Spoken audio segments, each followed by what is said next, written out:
Agindo Deus, quem impedirá?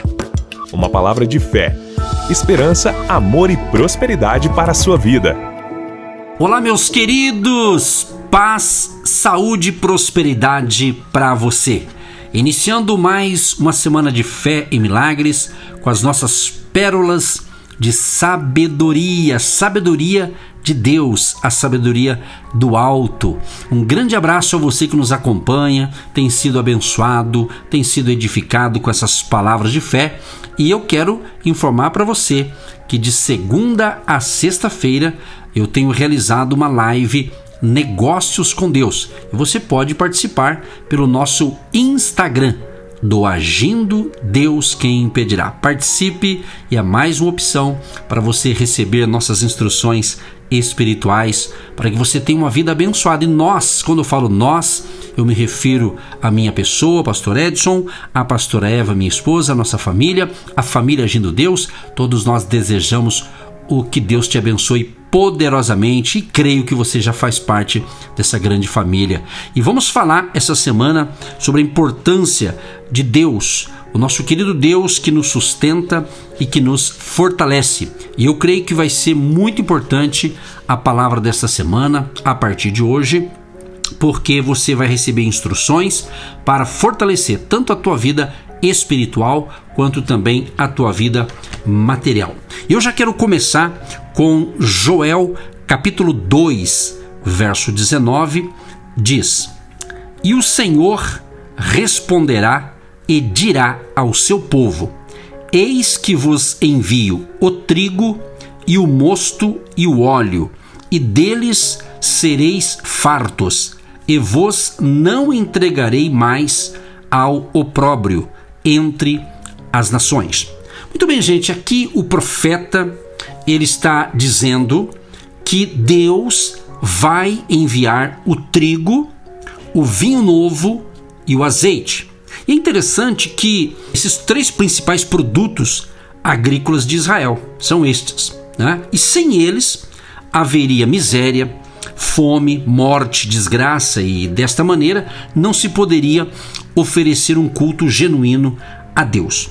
Agora, o que esses produtos, né, que eu falei aqui, o trigo, o vinho e o azeite, o que esses produtos na tipologia bíblica significam para nós, como parte do corpo de Cristo, da igreja de Jesus? O que pode significar isso aqui?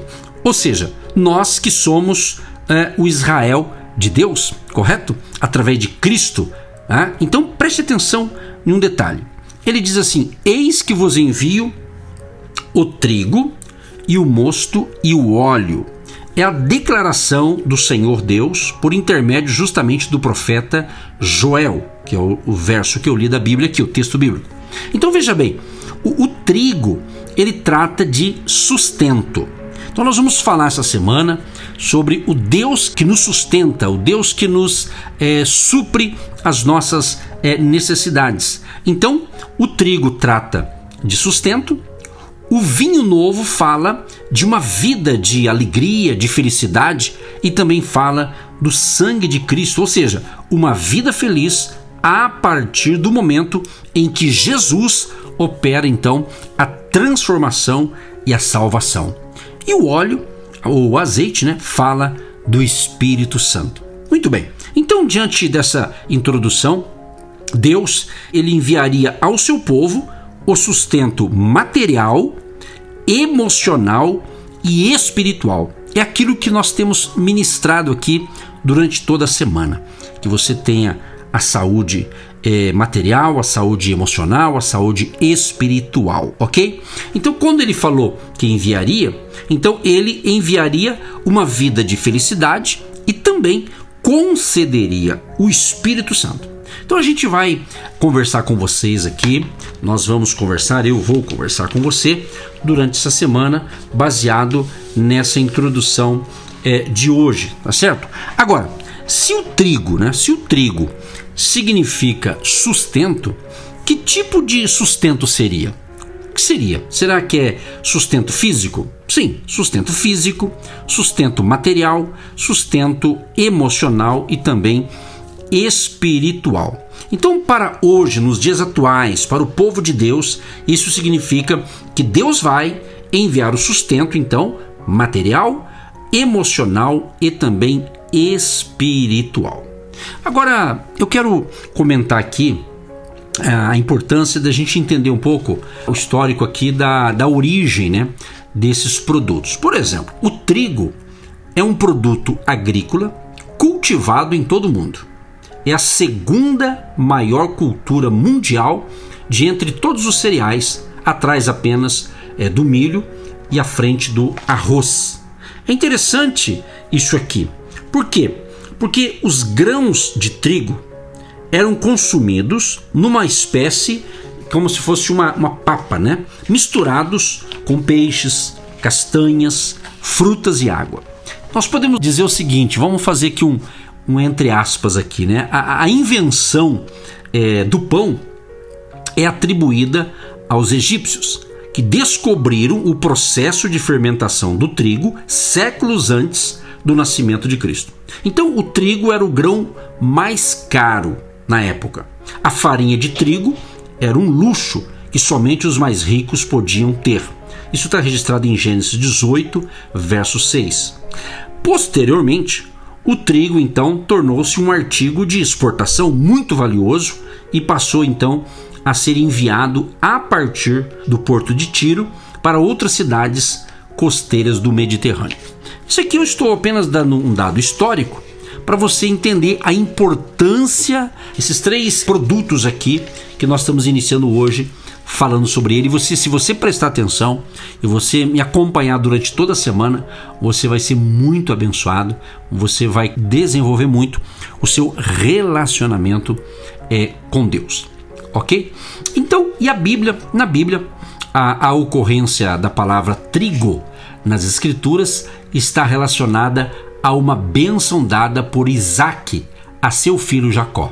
Gênesis 27, 28. Assim, pois, te dê Deus do orvalho dos céus e das gorduras da terra e a abundância de trigo e de mosto. Então, gente, naquela época do patriarca Jacó, o trigo era com toda certeza o mais importante grão na Mesopotâmia. Nesse tempo, o Egito era um dos grandes produtores de trigo, sendo que tanto que Abraão, Gênesis 12, 10 fala isso, como os irmãos também de José, em Gênesis 42, verso 1, fala justamente que eles buscaram aquele país para conseguir trigo quando a fome tomou conta de todo o Oriente Médio. Está escrito em Gênesis 41, dos 53 ao 57. Vai prestando atenção aí que é muito interessante esse assunto, hein? Então, os moinhos, as pedras de moinho, os silos e as eiras mencionadas na Bíblia são referências justamente a equipamentos empregados na preparação do grão para produzir farinha, isso naquela época, tá? Então, a flor de farinha, da qual eram feitos os pães sagrados, utilizados nos rituais judaicos, sem dúvida alguma, era de farinha de trigo. Agora, em geral, o trigo destinado ao consumo doméstico era guardado na área central da casa e, por vezes, também era armazenado em poços secos. Tudo está escrito em 2 Samuel 17, 18 e 19. E quando fala sustento físico, vai observando, sustento físico. É interessante perceber como o nosso querido Deus, ele usa algumas circunstâncias, né? Ele faz de uma maneira que a gente fica, vamos assim dizer, até de boca aberta, né? Da forma como Deus sustenta o seu povo, falando em termos também material, na área material, né? É claro que você que está me ouvindo neste momento, você sabe disso, né? Estou aqui apenas lembrando você que me acompanha, que Deus, Ele é que nos sustenta, não é verdade? Então veja bem, olha que interessante aqui, Deus usou, vamos assim dizer, um urubu para sustentar o profeta Elias em tempo de fome.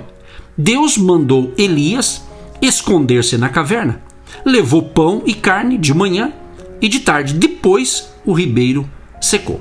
Então a gente percebe que Deus não enviou o profeta para a casa de uma viúva milionária. Pelo contrário, mandou para a casa de uma viúva que estava mais encrencada do que os outros lá do seu bairro, que vai sustentar o profeta. Isso está escrito em 1 Reis, no capítulo 7. Então veja bem, por que eu estou narrando isso aqui? Porque Deus, Ele supre as nossas necessidades. E mais à frente, a gente percebe no Novo Testamento que Jesus, então, ele pega ali 5 pães e 2 peixes e multiplica, alimentando ali 5.000 pessoas, sem contar mulheres e crianças. Está escrito em Mateus 14, do 13 ao 21. Então a gente percebe que o nosso mestre Jesus, ele providenciou o sustento alimentar de milhares de pessoas que o seguiam.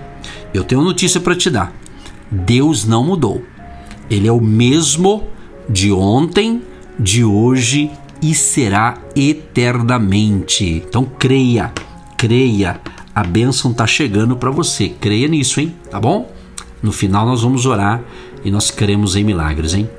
E nós podemos, então, observar tudo isso aqui em 1 Coríntios capítulo 1, do 27 ao 29. Mas Deus escolheu as coisas loucas deste mundo para confundir as sábias. E Deus escolheu as coisas fracas deste mundo para confundir as fortes.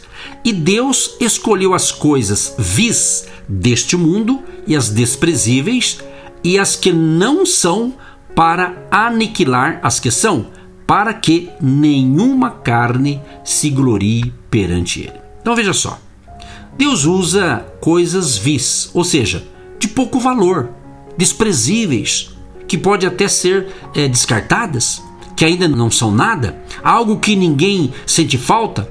Olha como Deus trabalha, gente, preste atenção.